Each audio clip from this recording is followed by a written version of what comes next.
The Helios Experiment, Motivation as an Energy. Hey, welcome back to the Helios Experiment.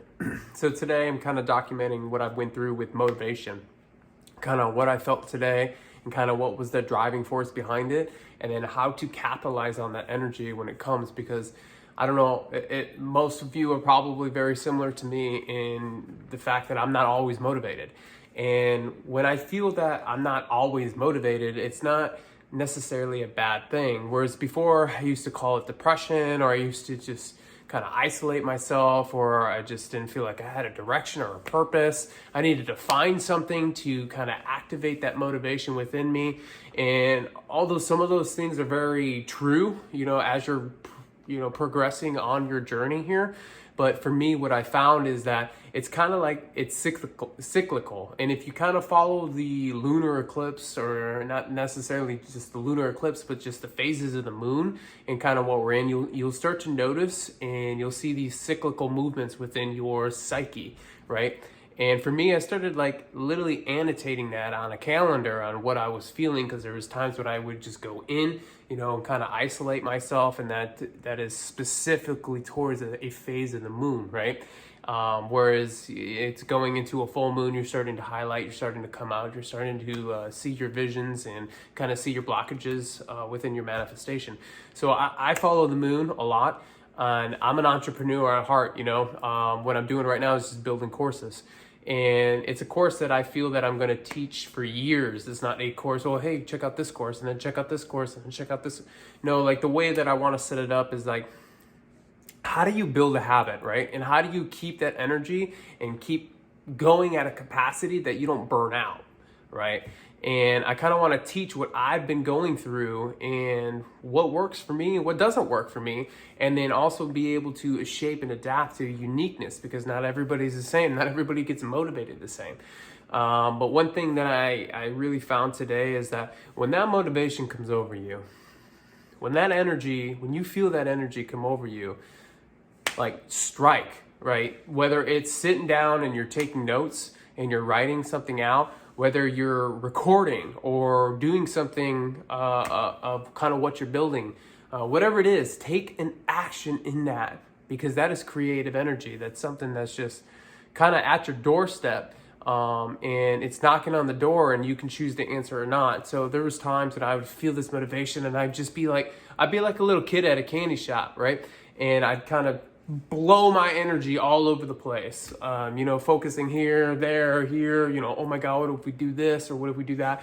Like, what that kind of energy feels like when it starts to kind of take hold. And the more you start to work with energy, the more you start to work and understand yourself, like who you are, not just on the surface, but deep down in the levels of the subconscious brain, or the subconscious energy of who you are, and the totality of who you are, or who you decide your identity is, you start to see that you can kind of steer yourself in a direction that you want to go, right? Because the body is a vehicle, it's a form, and everybody understands reactions. When something happens and you react to something, that may not necessarily be what you wanted. Have you ever been in a situation where you did something, you're like, I don't even know why I did that. Like, why did I even do that? It's because you're not intercepting the thoughts to the words, to the emotions, to the action or reaction, right? You're in the subconscious. When your body starts to take hold and starts to move you in locations or move you places, and you're like, holy cow, how did I even get here? Or you're very cyclical in a routine. It's because you're programmed that way. And what I want to teach and what I want to do is, how do we program ourselves in the most efficient way that's not just spiritual? I'm very spiritual, but it doesn't mean that that's all I do. Like, I understand that we live in a spiritual world, but we also are in a material world. So pushing away the material is the very reason why I feel that I'm here. I'm here to learn to integrate the material into the spiritual and maybe not corrupt myself. So I'm all about finding balance, and I feel that I found a formula, a framework that really starts to help you put all this together in a quantifiable way, in an action-oriented way, that you can see a breakdown and say, okay, I need to do this, and this steps today. Because for me, it's when I have an organization, everything just seems more doable, more reachable, right? But when I open a door and I'm like, holy cow, I have to build this and I have to do this and I have to do that and I have to do this and I have to do, and I look at all these dots all over the screen, I'm like, this isn't for me. This is too much. This is too much. I'm overwhelmed. I have anxiety. Like, I don't want to go in that direction. Well, that's the limiting thoughts, right? And I always thought, well, I'll just get rid of stress in my life.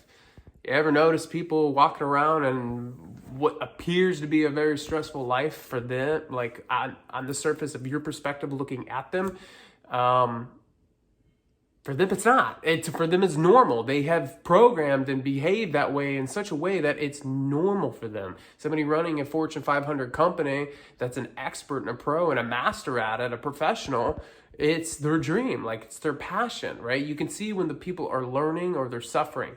And in that suffering is the learning process. So you can kind of see who is ready at that batter's plate, or the person that's sitting in the back and still kind of learning to be able to step up there. Because what I want in my life is to be in the position that I want to be in, to be able to influence, right? To be able to inspire and to motivate people for real solid change, not just fad, just not just change like, oh, he changed for a year and now he's this or he's that. Like, no, like, this is what I'm going for and this is what I want and this is what I want to sustain in my life.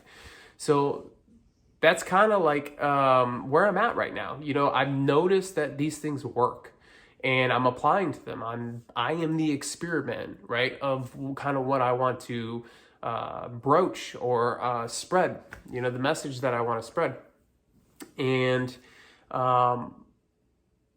for me, like, I know how to build courses, right? And I know it's what I want to do. It's innate inside of me. And it was always like, okay, what, right? And looking out at the competitors, right? Because everything is a competition when you're looking at things from a entrepreneurial business perspective, right? And it's not about like, okay, well, I want to bring an improvement to something. I want to, okay, your business is this and my business is this. Just because you're competitors doesn't mean that I want to take you down. Like, that's not my mindset. My mindset is like a competitive advantage to be able to help more people, to be able to get the people that are maybe frustrated with a specific process that's not working for them and show them a new opportunity, show them a new way that is working for me. So maybe it will work for you if this is kind of like the mindset that you're in with me. So for me, I just have a different frame and a different mind that I did a year ago, that I did 6 months ago, that I did last month. And it's because it's constantly evolving and it's constantly changing. So like, and I go at different avenues. Like, I don't take a perspective and say, oh my gosh, this is my perspective as well. Like, I go in all different avenues. Like, I was heavy against universities when I first awoke. And then I'm like, okay, well, I'm coming around. I want to learn a specific skill and I want to, greater my knowledge within, business. So I'm at Harvard studying Harvard. And I realized that, man, I do not like the learning structure that they do. I don't like it. So what can I do differently? So my process to go learn there, like, I'm still in it, I'm still doing it, but it doesn't mean that, I need a certificate to tell me that I'm good or that I can help people, or, I'm also learning that that's not the way that I want to teach. That's never been the way that I learn, right? That's the way that you cram and cram and cram. You turn around, you start walking, and your body just starts dumping all this nonsense material. That's just too much. So motivation for me that keeps me moving, that keeps me going, is I capitalize on it. I identify when it's coming into me. I identify the energy and what it feels like. And then I take action and I move with it. That's the flow, right? So when you're creating and you're manifesting and you see things, right, from your visions coming into your reality, and you feel that energy, you feel that flow inside of you, that is literally the universe knocking on your door saying, this is it. And even though the feeling could be overwhelming, when you start to get organized and you have a system and a framework to be able to capitalize on that energy and that movement of motivation and inspiration, That's where the real magic happens.